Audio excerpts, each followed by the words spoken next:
Friends, இன்றைக்கி நம்ம வீட்டில் நைட்டு டின்னர் இட்லி தான். பாருங்கள் ஜெனி எப்படி வரிசையாக வச்சுருக்கான்னு பாருங்கள் இட்லியை. இதிலேருந்து ஒவ்வொன்றா எடுத்து ஹாட் பாக்ஸில் வைக்கணும்.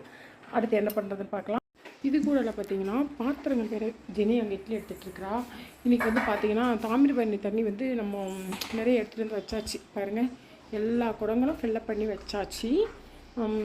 இங்கே எல்லாத்துலேயுமே வச்சாச்சு. அப்புறம் பார்த்திங்கன்னா பாத்திரங்கள் நிறைய கிடக்குது. இந்த பாத்திரத்தில் நம்ம விளக்க போகிறோம். பாத்திரத்தெல்லாம் விளக்கிட்டு அப்புறம் சட்னி. இன்றைக்கி வந்து ஏற்கனவே கொஞ்சம் சாம்பார் இருக்குது. இன்றைக்கி நான் சாம்பார் தான் வச்சேன், செவ்வாய்க்கிழமையாங்காட்டி. அந்த சாம்பாரோட கொஞ்சம் தக்காளி சட்னி வச்சிட்டோம் அப்படின்னா சித்திக்கு வேறு உடம்புக்கு முடியல, அவங்க சாப்பிடாமலே இருக்காங்க.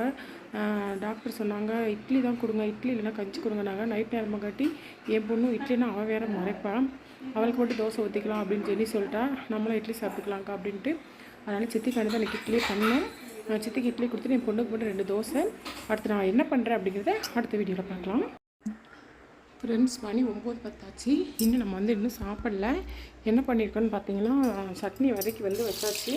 இப்போ வந்து நான் வந்து பாத்திரத்தையும் கழுவி விட்டுட்டேன். சிங்கெல்லாம் ரொம்ப நாஸ்தியாக இருந்தது, அதனால் சரி கொஞ்சம் நல்லா க்ளீன் பண்ணலாம் அப்படின்னு போட்டு க்ளீன் பண்ணிக்கிட்டு இருக்கிறேன்.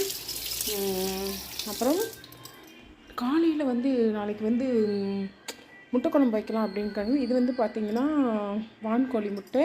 இது வந்து பார்த்திங்கன்னா என்ன சொன்னால ஜெனி, நெருப்பு கோழியா ஏதோ ஒரு கோழி சொன்னால் அதோட முட்டை ஒன்று போட்டிருக்கிறேன். அப்புறம் பார்த்திங்கன்னா ஒரு 6 முட்டை இந்த முட்டையும் போட்டிருக்கிறேன். இதை வந்து இப்போ நைட்டு நான் வேக வச்சுட்டேன்னு வச்சுக்கோங்களேன். காலையில் வந்து எனக்கு வந்து கொஞ்சம் ஈஸியாக இருக்கும். ஏன்னா நான் காலைல வாக்கிங் வேறு போகணும். காலையில் அவங்க எல்லாமே தூங்கிட்டு இருப்பாங்க. எனக்கு வந்து பார்த்திங்கன்னா யாரையுமே டிஸ்டர்ப் பண்ணுறது பிடிக்காது. அவங்களும் வந்து செஞ்சாங்கன்னா ரைட் ஓகே. அதனால் வந்து காலையில் நம்ம முட்டையை அவிச்சு அப்புறம் அதை வந்து ப்ரிப்பேர் பண்ணால் ரொம்ப லேட் ஆகும். அதனால் பார்த்திங்கன்னா இப்போ முட்டையை நான் வேக வச்சுருவேன். வேக வச்சுட்டோம் அப்படின்னா காலையில் வந்து மசாலா கூட்டி வைக்கிறதானே, அதை நம்ம ஈஸியாக டக்குன்னு வச்சு ஒரு முட்டை கிரேவி வச்சிடலாம். சித்தி கொஞ்சம் உடம்புக்கு முடியாதுன்னு அவங்களுக்கு கொஞ்சம் ரசமும் ஒயிட் ரைஸு முட்டை கிரேவி வைக்க போகிறேன் நாளைக்கு. அதை நான் எப்படி பண்ணுறேங்கிறத காலைல வீடியோவில் நான் போடுறேன். இப்போது முட்டையை வேக வச்சுட்டு வெங்காயத்தையும் கொஞ்சம் உரித்து வச்சிடலாம். வெங்காயத்தை உரித்து வச்சிட்டோம் அப்படின்னா மார்னிங் சமைக்கிறதுக்கு நம்மளுக்கு கொஞ்சம் ஈஸியாக இருக்கும். அடுத்து என்ன பண்ணுறேங்கிறத பார்க்கலாம். ஹலோ ஹாய் ஃப்ரெண்ட்ஸ், இன்றைக்கி நைட் நம்ம வீட்டில் டின்னர் என்னென்னு பார்த்தீங்கன்னா இட்லி. அப்புறம் பார்த்திங்கன்னா எங்கள் வீட்டுக்காரருக்கு வந்து ஒயிட் ரைஸ் தான். அவர் வந்து இட்லி சாப்பிட மாட்டார். இது வந்து பார்த்திங்கன்னா வெந்நீர்.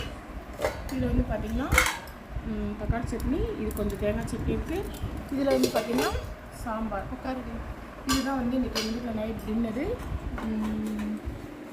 பார்த்திங்கன்னா இது வந்து பழைய சட்னி தான். சாம்பார் வந்து காலையில் வச்ச சாம்பார் தான். இந்த இப்போ 2-3 நாளாக இட்லியாக இருக்கிறது. தர்ஷினிக்கு பார்த்திங்கன்னா ஒரே கவலை, தோசை சுட மாட்டிக்காங்களே அப்படின்னு சொல்லிட்டு ஒரே கவலை. ஆனால் தோசைக்காரங்க இட்லி தாங்க ரொம்ப நல்லது. உங்கள் வீட்டில் நைட்டு என்ன டிஃபன் அப்படிங்கிறது வந்து மறக்காமல் கமெண்ட்டில் மென்ஷன் பண்ணுங்கள். இந்த வீடியோ பிடிச்சிருந்து அப்படின்னா லைக் பண்ணுங்கள், ஷேர் பண்ணுங்கள், கமெண்ட் பண்ணுங்கள், மறக்காமல் சப்ஸ்கிரைப் பண்ணுங்கள். ஓகே, பாய்.